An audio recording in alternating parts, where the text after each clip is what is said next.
म्हणजे संघर्ष चालू होता तुमचा, मग रिक्षा चालवायचं हे कसं काय डोक्यात आलं तुमच्या? एक दिवस पोराला म्हणलं मला शिकवतोस का रिक्षा म्हणलं बाबा हे मूठ वाढविल्यावर पळती तर कुठली बी गोष्ट चुकल्याशिवाय येतच नाही नसते याला बोलली तर बरं झालं असतं. आता वाहन आहे शेवटी हातात निसटलं कुठं धडकल काय होईल आपल्याला अंदाज आहे का त्याचा. त्याला कोणीकडे जायचं आहे म्हणलं की माणसं बघणारी म्हणायची ती ड्रायव्हर कुठं आहे. पुन्हा सगळ्यांनी माहित पडलं ही आजी चांगली गाडी चालली होती.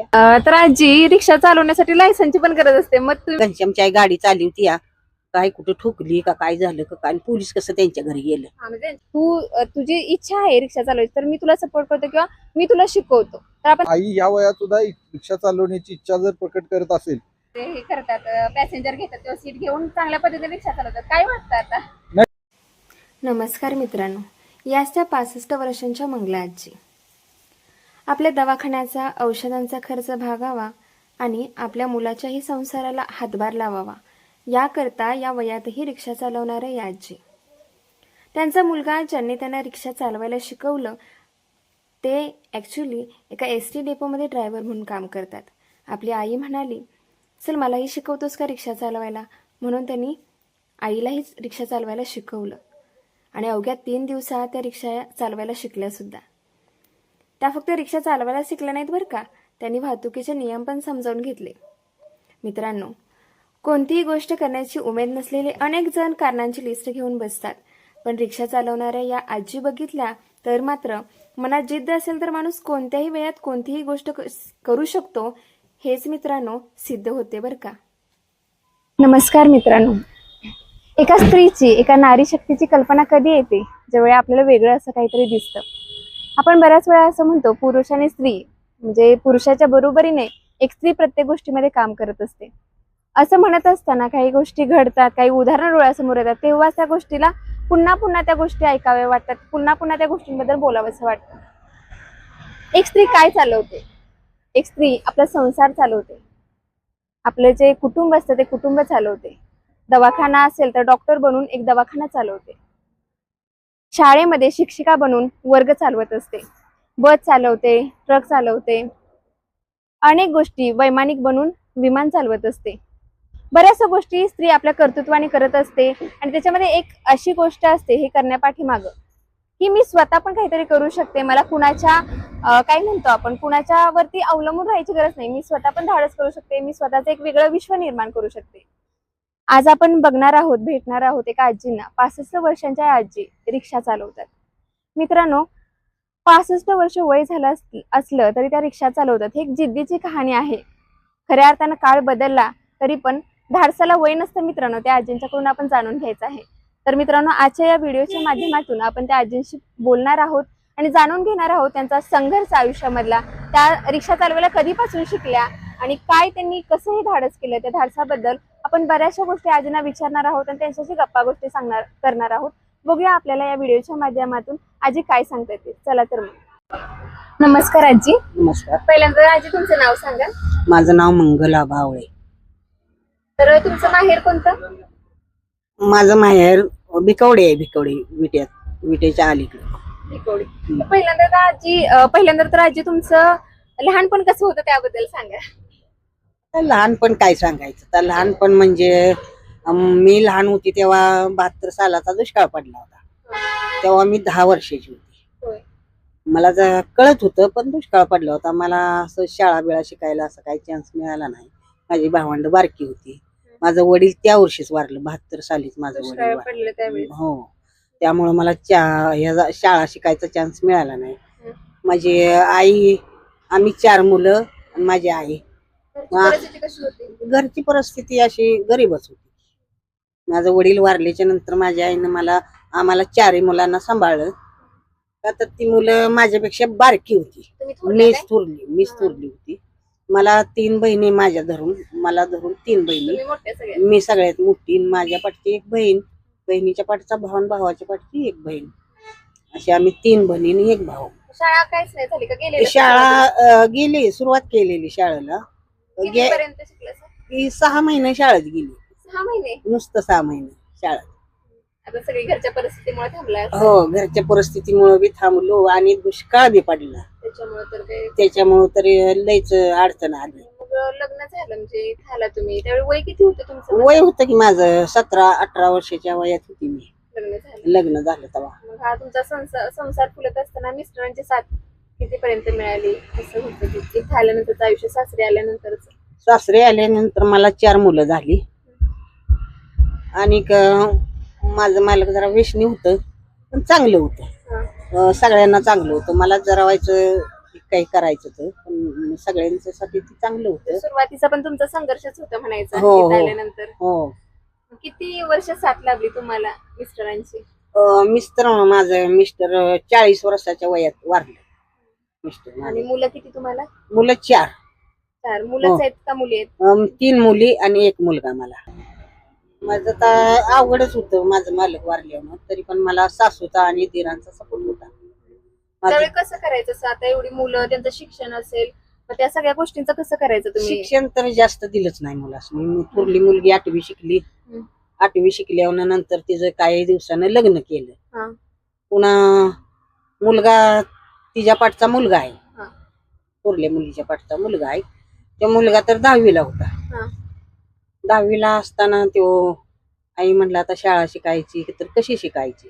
हा. मी म्हणायची बाळा शाळेत जातो का, तर तो आता मला तर काय मी अडाणीच किती केलं तरी मी म्हणायची तू शाळेत जा. हा. तर ते मुलगा मला समजावायचा. मुलगा म्हणायचा आई मी जर शाळा शिकायला गेलो तर आपल्याला सपोर्ट कुणाचा नाही, सपोर्ट नाही, मागणं पुरवठा करणार कोण नाही. आम्ही 4 मुलं तुला, आणि तू काय करणार, शाळेचा खर्च कशी करणार. दादा पण समजूतदार एकदम. समजूतदार म्हणजे कडपासूनच माझी 4ही मुलं समजूतदार. आणि मला काय नसलं असलं तर कशाही मला कधी सतिवलं नाही, जमे नाही. जसं असेल तसं दिवस काढले त्यांनी. ते सगळ्यात महत्वाचं असतं. ते सगळं त्यांना महत्वाचं आहे. आता किती बदल घडते मित्रांनो. हो. प्रत्येक वेळी प्रत्येक आई वडिलांकडे मुलं किती मोठमोठ्या अपेक्षा करतात. आजी सांगतात की माझी 4ही पण मुली इतकी समजूतदार होती की असेल त्या परिस्थितीमध्ये दिवस काढायला म्हणजे काय? मनापासूनच किंवा परिस्थितीनं त्यांना शिकवलेलं होतं आजी. हो. मग आजी हा संघर्ष तुम्ही करत होता, सगळं धडपडत होता. आता येऊया मूळ विषयाकडं. ज्यावेळी तुम्ही हे आता सगळं हे म्हणजे संघर्ष चालू होता तुमचा, मग रिक्षा चालवायचं हे कसं काय डोक्यात आलं तुमच्या? आणि रिक्षा 65 वर्ष वय आहे तुमचं. रिक्षा चालवायचा वय. आता माझ्या मुलाचं लग्न झालं, मुलाला 2 मुलं झाली. परत आता आम्हाला एक 10 गुंठ जमीन आहे, पण ही नाही, घर नव्हतं आम्हाला. घर आमच्या सासूबाईनं बांधलेलं पडकच घर होतं. किती जरी बांधलं तरी एका साईडनं ती पडायचंच. आता घरच नव्हतं. आता पाहुणं पै कधी बोलवायचं म्हणलं तर आम्हाला अडचण पडायची. काय पाहुणं कुठं बोलवायचं, कुठं बसवायचं, त्याची आम्हाला अडचणच पडायची. हो. हो. तर माझ्या मुलग्यानं नोकरी लागल्यावर एक 1-2 वर्षानं घर बांधायला काढलं. कर्जच काढलं त्यानं बी. आता इथं काय पगार आहे का तेव्हा ती. आता नोकरी म्हणजे एसटी ड्रायव्हरची त्याला 2 मुलं आहे, ती बायको आहे, खर्च आहे. मग काय करायचं. मग त्यानं घर बांधायला काढल्यावर जरा वाच खर्चाची बाजू जास्तच झाली. घर बांधलं ते बांधलं, चांगलं बांधलं. आता पुन्हा पुन्हा होत नाही म्हणून कर्जच झालं. आता रिक्षा पण त्यानं घेतली होती कर्जच काढून. नोकरी ही रिक्षा त्यानंच घेतलेली आहे. त्यानंच ह्याचं बँकेचं कर्ज काढलं, रोख पैशानं रिक्षा घेतली. तेव्हा नोकरी होती का दादांना? हो नोकरी होती की. तरी पण 2 रिक्षा वर्ष घेतलेली झाली. मग? हो रिक्षा घेतली. नोकरी होती माझी. नोकरी हातभार लागेल बंगल्याचं कर्ज फेडायसाठी म्हणून रिक्षा घेतली. तर जॉब आता करत जॉब करतच मग आता त्याला कर्ज फेडायला तर त्याला दोन्ही कामं जुळणार. जॉब रिक्षा चालवायची आणि ही पण करायचं, गाडी पण चालवायची, हे त्याला जुळणार, टाइम जुळणार. आता कामावर तर वेळेत जायच लागतो. आता सरकारी नोकरी म्हणल्यावर कसं वेळेचा भाना असावा लागतो, वेळेत जायला. मग ती पोराची रिक्षा घरी बसून राहायला 1.5 वर्ष घरी बसून राहिली. एक जण 1.5 वर्ष. आता काय करायचं विचार. आता सगळं विचार पडलं ह्याचं पैसे पाण्याचं. पैसा आहे तर सगळं काही ते आहे. मग आता काय करायचं. मी तर आता त्याला सांगू शकत नाही तर मी काय करू. मी तर 17 वर्ष झालं मला बांगलं नाही, काय नाही. मला बांगलाय गेलं तर मला ते मोठी उचला येत नाही, त्या किंवा असं वाकून बसून असलं काही काम मला जुळत नाही. पहिलं असं जायचं 6 वर्षाचं वय झालं की काय म्हणते एखादं आजींच्याकडे आपण गेलो तर ते काय म्हणतात निवांत आपलं नातवंडांना सांभाळून आपलं निवांत घरी बसावं. पण आजी तुम्ही कसं काय रिक्षाचं मग रिक्षाचं आल्या डोक्यात माझ्या ह्या बसूनच होती. रिक्षा बसून होती त्यामुळे माझ्या डोक्यात आलं. आता कोण कुणाला चालवाय दिली तर कोण धाडस करणं चालवायचं. ती म्हणायची ते आम्हाला नको चालवायला, आम्हाला नाही येत. म्हणजे विचारलं अगोदर. विचारलं हा. आम्हाला नको चालवायला, आता काय करायचं. आमचं आपलं माया लेकराचा विचार. असंच एक दिवस पोराला म्हणलं मला शिकवतोस का रिक्षा, म्हणलं चल मला शिकवी म्हणलं रिक्षा, मी तुला थोडाफार हातभार लावेल म्हणलं. 12 मार्चच्या दिवशी त्याचा वाढदिवस होता. 12 मार्च आपलं आता ह्या आता गेलेलं ह्या वर्षी, आता 6-7 महिने झाले की. आता ह्या वर्षी शिकले. ह्या वर्षी शिकली. हा. पहिलं रिक्षा नव्हती, काय नव्हतं आमच्या घरी, काहीच नव्हतं. मग म्हणजे असं गाडी ही तुम्हाला येत नाही सुरुवातीला चालवायला? नाही काय नाही, गाडी अशी बघायला बी नाही, चालवाय कुठली. मग घरीच नाही, आपल्या वस्तू घरी नाही तर ती चालवू मग शकतो. त्या दिवशी वाढदिवसा दिवशी वाढदिवसा दिवशीच ठरवलं आम्ही माया लेकरांनी. ते आला दुटीसनं दुपारनं, त्याचा वाढदिवस केला. 4 वाजायच्या टायमात, 5 वाजायच्या टायमात गाडी बाहेर काढली. म्हणला चला आहे तुला शिकवतो, तू म्हणतीस तर. ते असं म्हटलं नाहीत कशाला असं? नाही काय म्हणला, माझी इच्छा आहे, आता ते आपणाला पुढचं दिसतंयच की. तर म्हणला चल आहे तुला शिकवतो.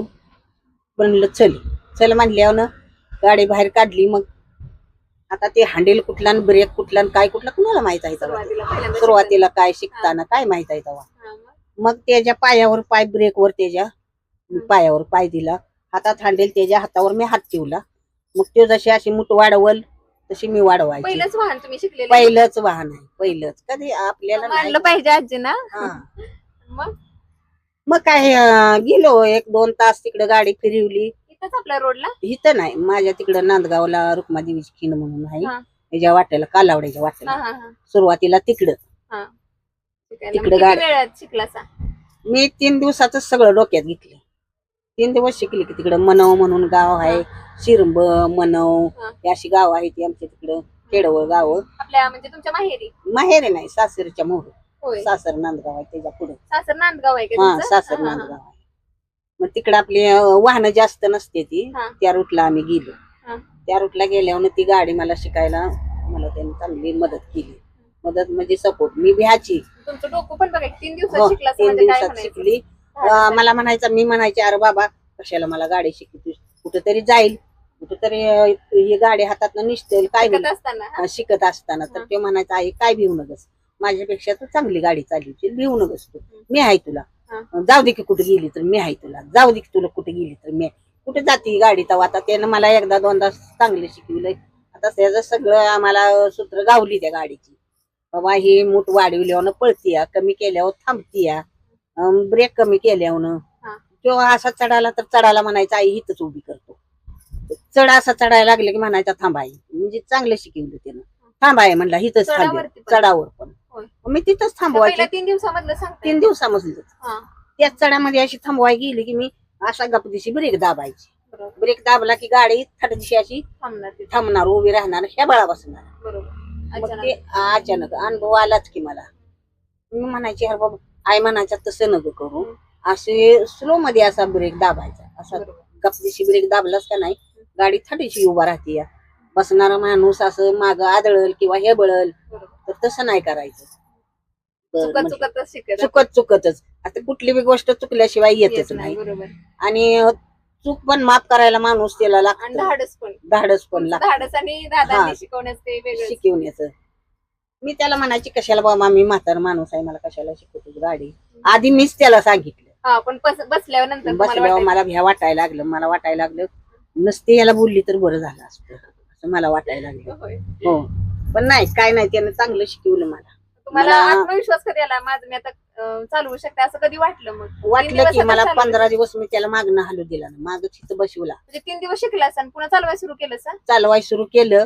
पण त्याला माग बसवलं आणि मी पुढे चालवायची. मग गावाकडे मग ट्रॅफिक नव्हतं जास्त का? असायचं जास्त ट्रॉफिक नव्हतं. आपल्या गावाकडे नव्हतं सांगते थांबा. ती ट्रॉफिक ही तिकडं बिगर ट्रॉफिक मध्ये तिकडे मी चालवली गाडी. नांदगावचं सांगताय. हा, नांदगाव तिकडं हे शिरंब, मनव ह्या रस्त्याला काय वाहनं जास्त नसते ती. हा. तिकडे शिकल्यावर 15 दिवस त्याला मी मागणं हलवलाच नाही. म्हटलं बाबा मला चांगलं शिकवू, नाही तर सांग, नाही तर माझं काय धाडस होत नाही. हा. मला पण भीती वाटायची. वाटायला आता वाहन आहे शेवटी, शेवटी वाहन. हातात मी साठलं कुठं धडकल काय होईल आपल्याला अंदाज आहे का त्याचा नाही, नाही. तेव्हा? तर सुरुवातीला काय वाटणारच तसं. म्हणून मी म्हणलं बाबा, म्हणलं तू मागणं काय हलू नकोस माझ्या. मग त्यानं मला सगळं नियम, रस्त्याचं नियम, कसं गाडी असे बगलेला घासून आणि गाडीने पुढणं आली गाडी की मी म्हणायची बाबा ते आली पुढणं गाडी, म्हणायचं आई गाड्या येतच राहते त्या पुढणं, ती त्यांच्या रस्त्यानं जाते ते आपण आपल्या रस्त्यानं जायचे. म्हणजे गाड्या कशी चालवायची सगळं मला त्यानं नियम डोक्यातच बसलं तुमच्या डोक्यातच perfect. बसलं. नियमामध्ये काय काय दादांनी सांगितलं मग? नियमामध्ये सांगितलं की असे वळणात गेल्यावर हे करायचं, हॉर्न वाजवायचा. आता पुढनं गाडी येणारी दिसत नाही आपणाला त्यावेळी आपण हॉर्न वाजवायचा. आणि चढायला गाडी चढायला लागली म्हणजे तुला म्हणजे शिकवताना त्यानं शिकवलेलं चढायला गाडी सांगितलेलं तेवढं.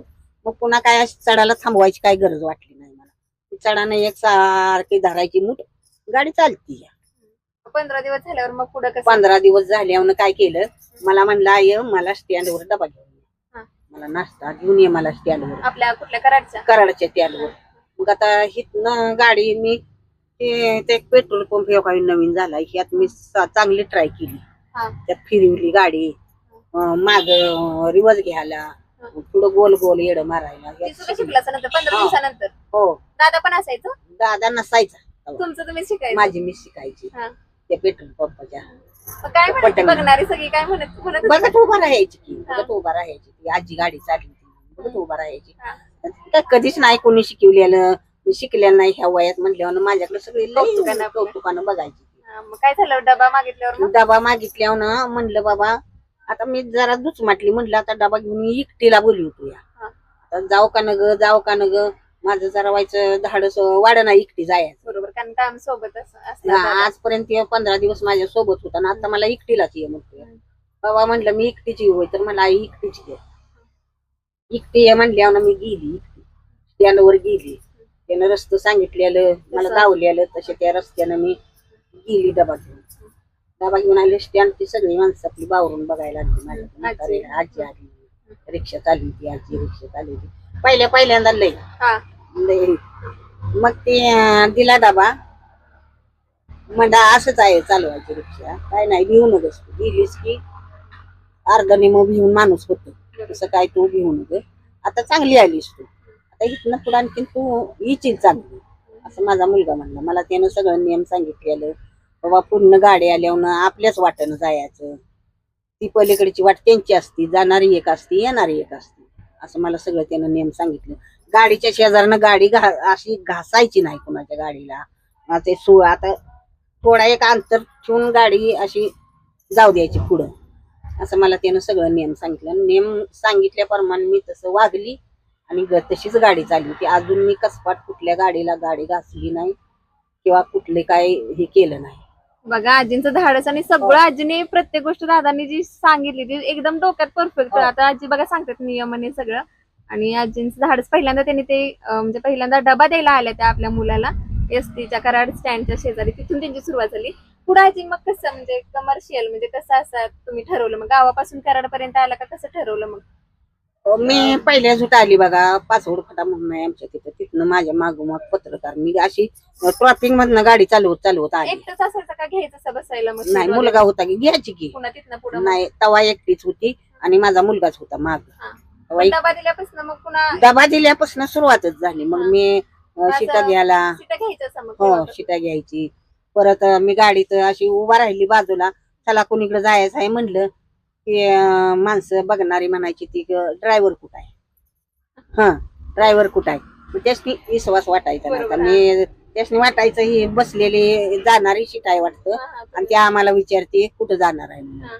अशी आपली काय काय लोक म्हणायची, ते बाया माणसं पुरी ही असं कुणी बी म्हणायची ते ड्रायव्हर कुठं आहे, अहो मीच ड्रायव्हर आहे चला बसा. म्हणायची तुम्ही गाडी चालवताय, अशी आपली मला म्हणायची ती. हो अहो मीच चालली होती बसा.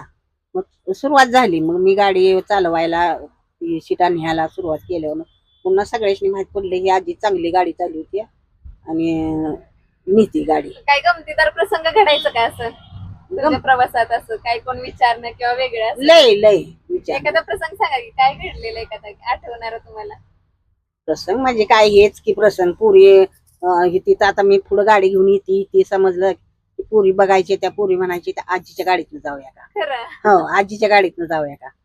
तर तुमच्या सासरपासून इकडे यायचं असं मग कराडला? हो कराडातच मी गाडी चालवायची. होय आपल्या इथंच कॉलेज बनवली, कॉलेज बनव, हो हो. आणि गंमत एक व्हायची, गमत लय मोठी व्हायची. काय व्हायचं, स्टँडला आलं का नाही म्हणजे मला काय समजायचं नाही कुठलं पॅसेंजर घ्यायचं आणि कुठलं नाही. कुठल्या सीटचा कुठल्या सीटचं म्हणजे तसं कळायचं, पण ते रिक्षावाल्यापासून घ्यायचं का नाही घ्यायचं ही मला समजायचं नाही.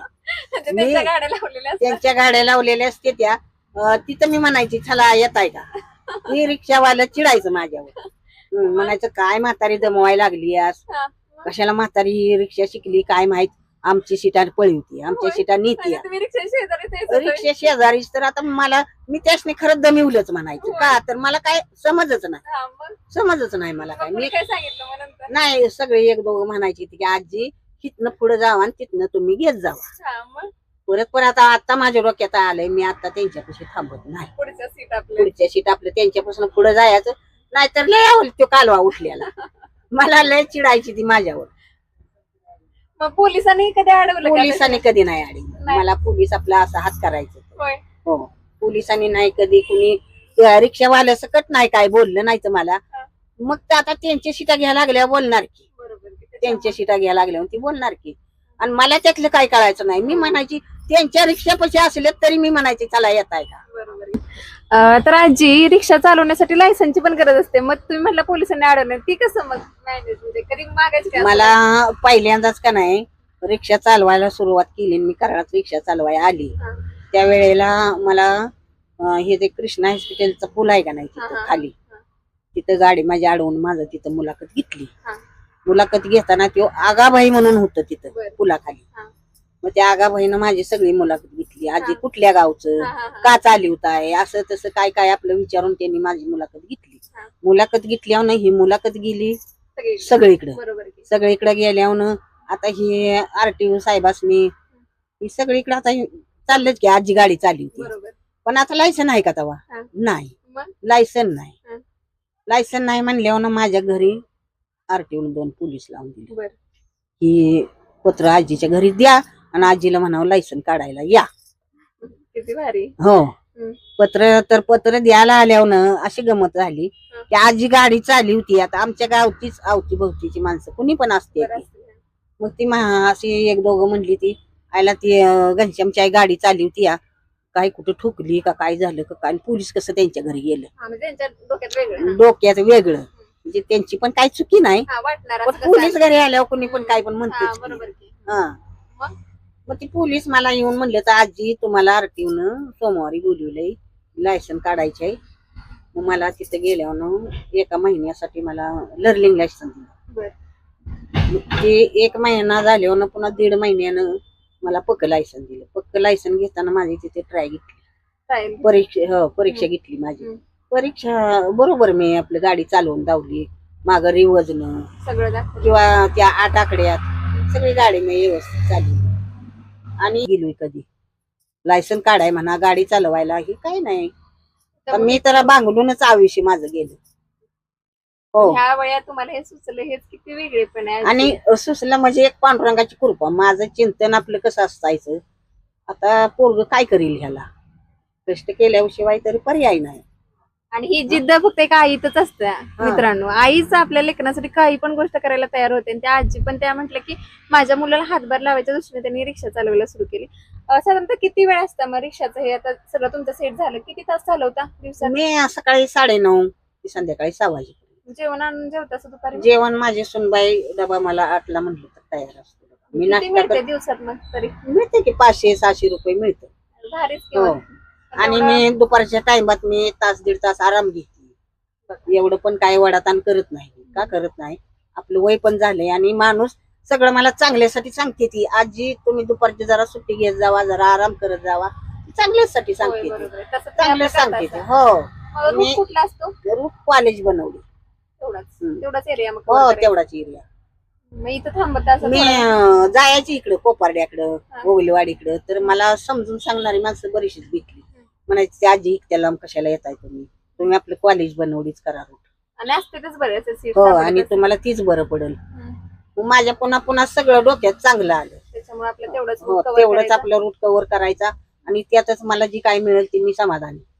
आणि सुट्टी असं घेता का मनाने असं काय सुट्टी आता या 4-5 दिवस झालं सुट्टीच पडली. मनानच आपलं म्हणालच तुमचं आपल्याला स्वतःचं काय नाही, त्याच्यामुळे. आपल्याला कटाळा आला नाही बाबा आज जायचं म्हटलं तरी सुद्धा चालतंय. आता ही काय बांधील आहे का नाही कोणाला? हे सगळ्यात महत्वाचं महत्वाचं आहे. त्यामुळं आपणाला जीवाला बरं नसलं, आता मध्ये पावसाळ्यात मी 15 दिवस आजारी पडली, नाही गेली 15 दिवस.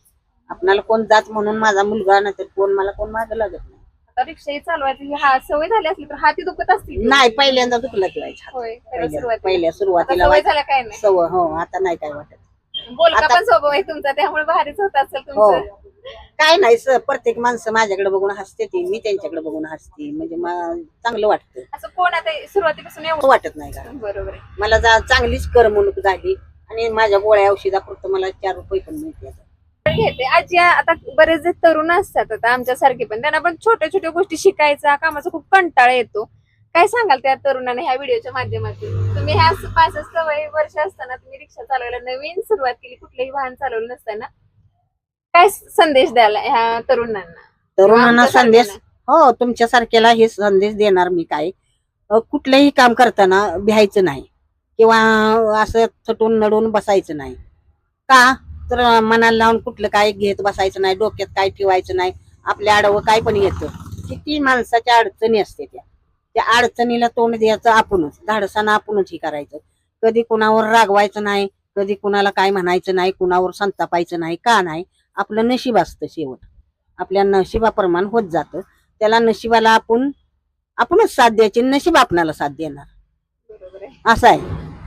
आपल्या जी नशिबात असतं ती होत राहतं, पण आपण त्याला कंटाळायचं नाही. का कंटाळायचं नाही, जी काय आपल्या नशिबात होतं चांगलं किंवा वाईट होत असेल तरी पण त्याला धाडसानं मोहर जायचं आणि आणि कष्ट करणं महत्त्वाचं. कष्ट करणं. आणि कष्ट केलं का नाही 2 पैशाचं 3 पैसे मिळालं तर आपणाला भर पडती आणि आपण कधी रडत बसायची आपणाला वेळ येत नाही. नुसतं बसलं तर काय नुसतं बसलं तर विचार करून काय मिळत नाही, नुसतं विचारानं काही सुद्धा मिळत नाही. कष्टही करावं कष्टही करावंच लागतं.